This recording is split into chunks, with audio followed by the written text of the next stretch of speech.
Hello everyone. Today I'm going to explain the last unit of Lebesgue integration and theory, that is differentiation and integration. So this is first video regarding differentiation and integration.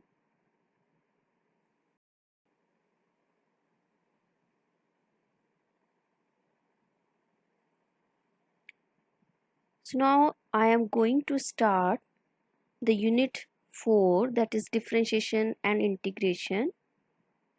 As we have already studied in Riemann theory of integration that there is a relation between differentiation and integration, and that relation is differentiation and integration, they are inverse operations of each other, and we have these two results regarding the Riemann integral, right? So let's suppose we have a function which is Riemann integrable over the interval closed interval ab, and its indefinite integral fx is the integral of ft from a to x. So now why this is indefinite integral? Here the limits are not definite, right? They are not fixed. They are the functions of x. So that's why after integrating this function, we are again having a function of x, where x is any number from a to b, right? So now what is given to us? This f is Riemann integrable. Then this indefinite integral function, it defines a continuous function on the closed interval AB. This capital F is continuous.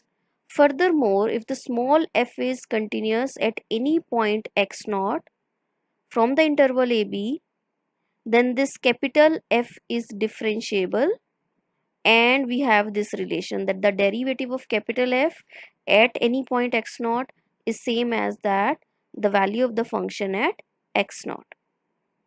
So this is a relation between this capital F and the small f, right?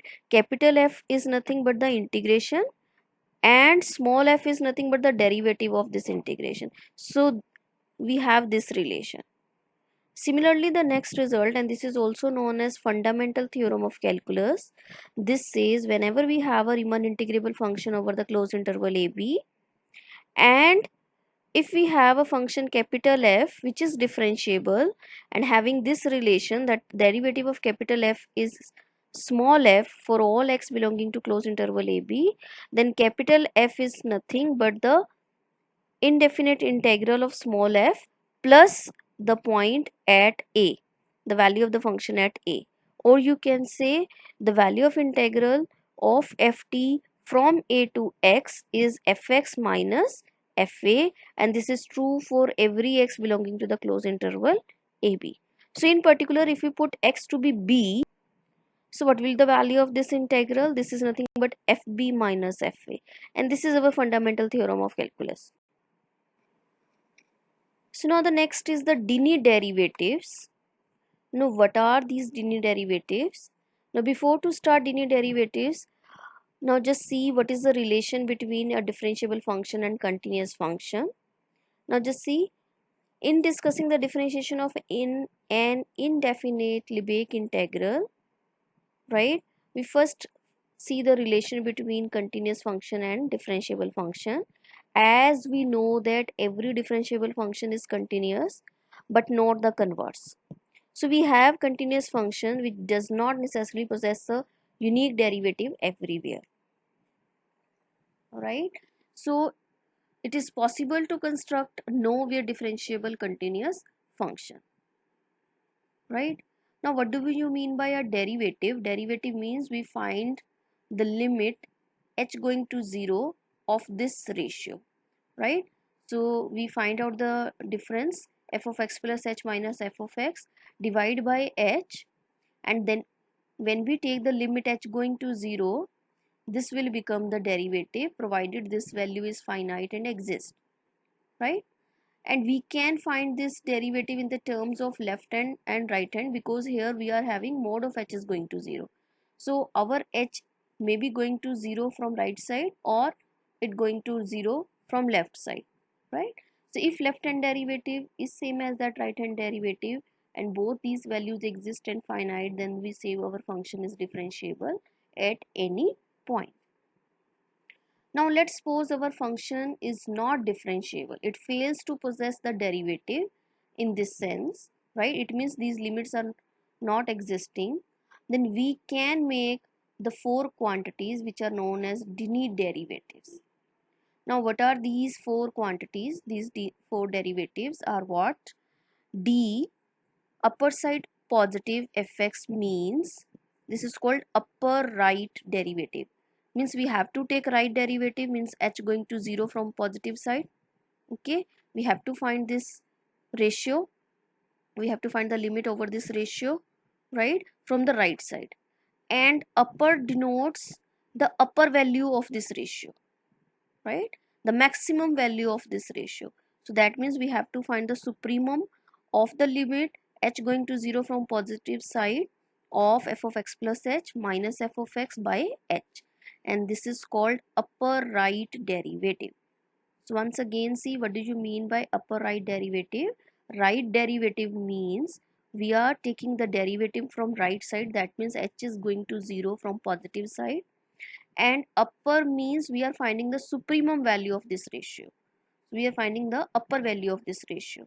So that is called upper right derivative. The same way we can define the lower right derivative. This is denoted by d in the over the lower side positive sign, and this means we have to find the right derivative. Right derivative means we have to take the limit from right hand side and we have to find the lower value, the minimum value, the infimum of this ratio. Okay, so that denotes the lower right derivative of the function at any point x. Similarly, we can define upper left derivative and lower left derivative. So in both the cases we have to take the left derivative, means h is going from 0 negative side, from left side h is going from 0 left side. Upper means we have to consider its upper value, maximum value, supremum, right, and lower means we have to consider the infima of this ratio, right. So in this way these four Dini derivatives are defined. So every differentiable function means all these derivatives are equal, and if our function is not differentiable means they are not same, right, or either two of them is not same, then our function is not differentiable function.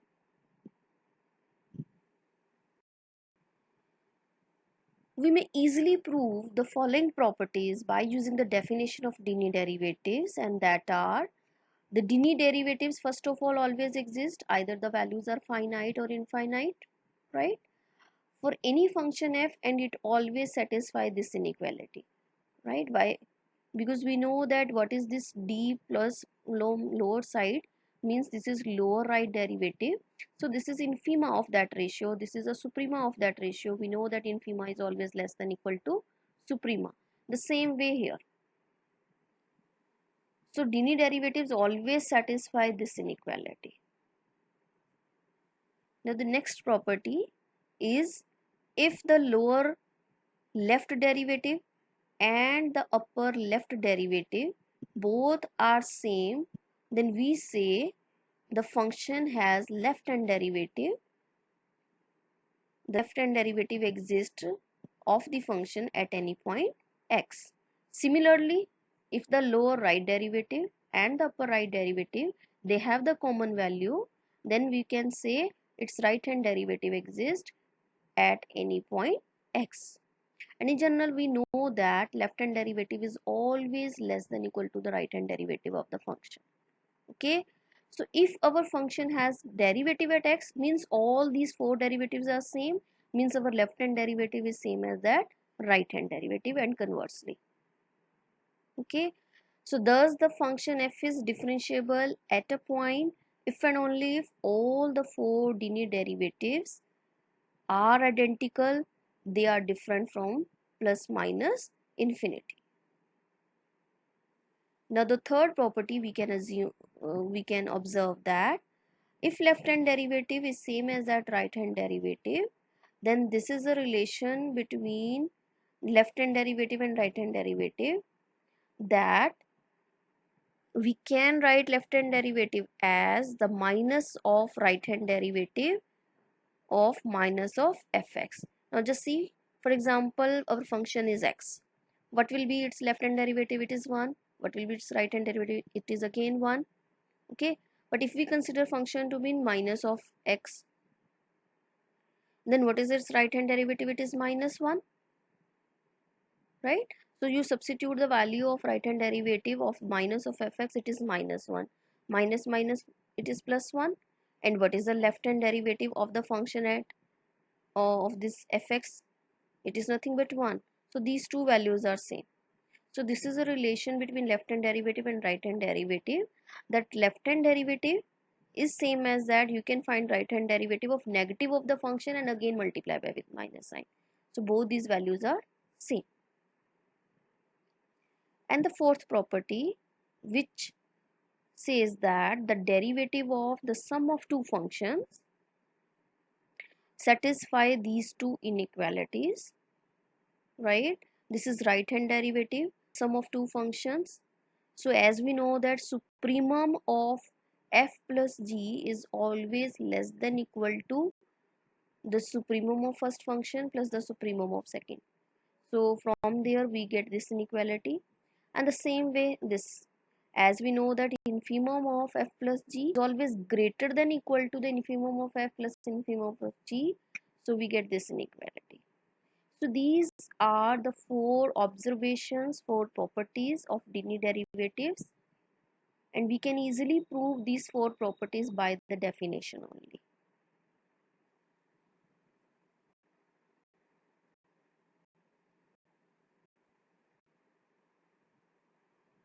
So now just see the examples how to find the Dini derivatives of some function at any point.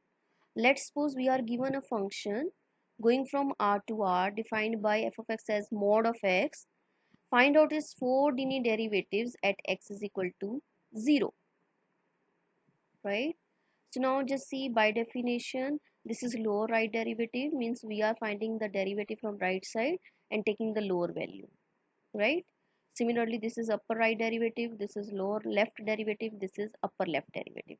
Now just see what are the values.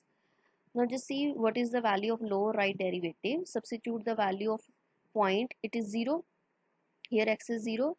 So this is f of 0 plus h minus f of 0 divided by h. Now what is the value of f of 0 plus h? Since our h is going from positive side, so f of 0 plus h will become nothing but h. Mod of h gives you nothing but h, right? So this is h minus 0 divided by h, and our h is going from positive side. So we can cancel out these h. Both these values are positive, and we get this is 1, right? So it is independent of h, so directly the value of the lower right derivative is 1. The same way we can find upper right derivative. Again our h is going from 0 positive side, so mod of h gives us nothing but h. This h will be cancelled out, again its value is 1. So in this case we can see that the upper right hand derivative and lower right hand derivative both are same. It means right hand derivative of the function mod of x exists and the value is 1, right? Similarly we can find lower left derivative, we can find upper left derivative, and these derivatives are, now we have to take the limit from left side, right? So from the left side what will the value of the function 0 plus h? It is nothing but minus h, right? Because h is going to left side, right? So we get this is minus 1. The same way upper left derivative, it is also minus 1. But these two values are same, it means our left hand derivative exists, and that is minus 1. But our left hand derivative is not same as that right derivative, so our function is not differentiable at x is equal to 0.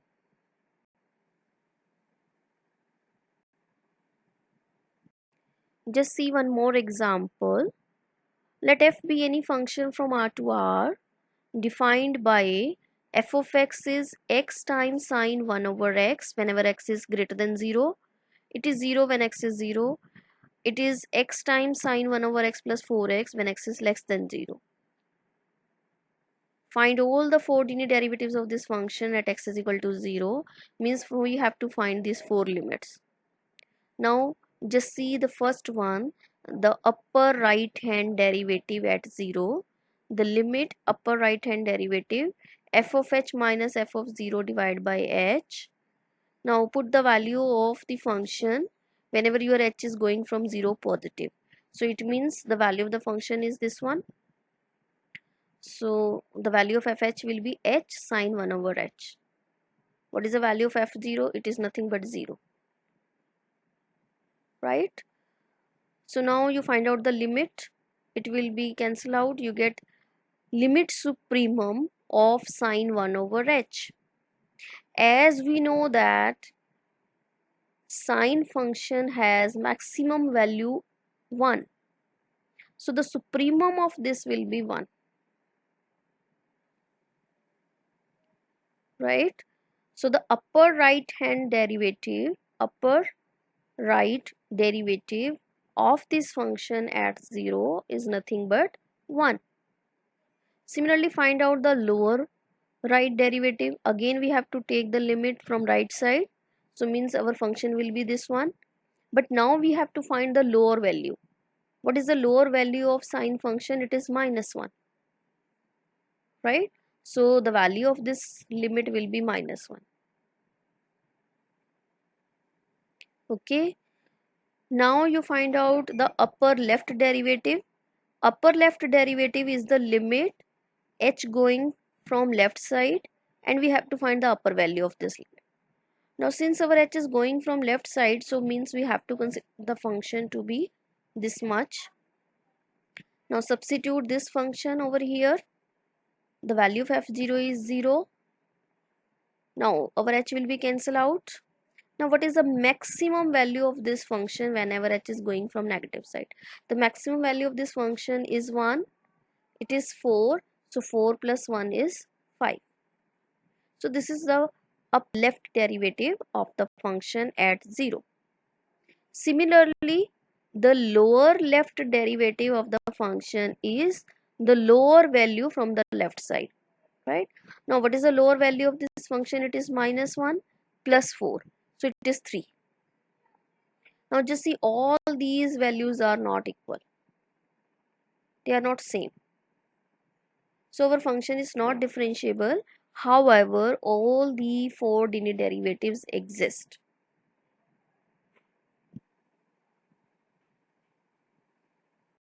See one more example.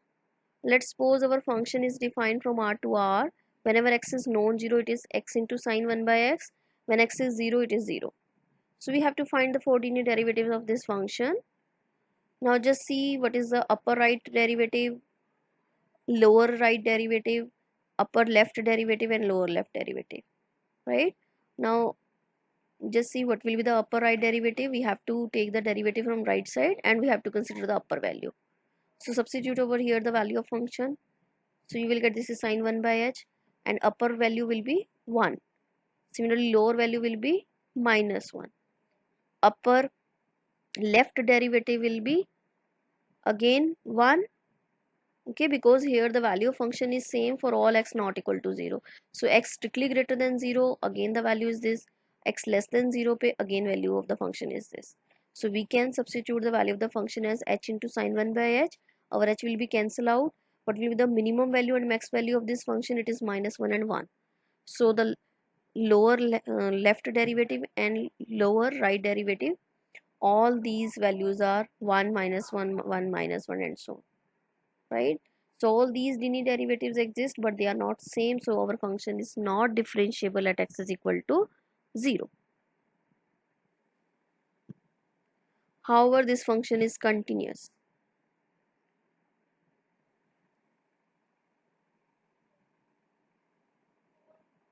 So thanks.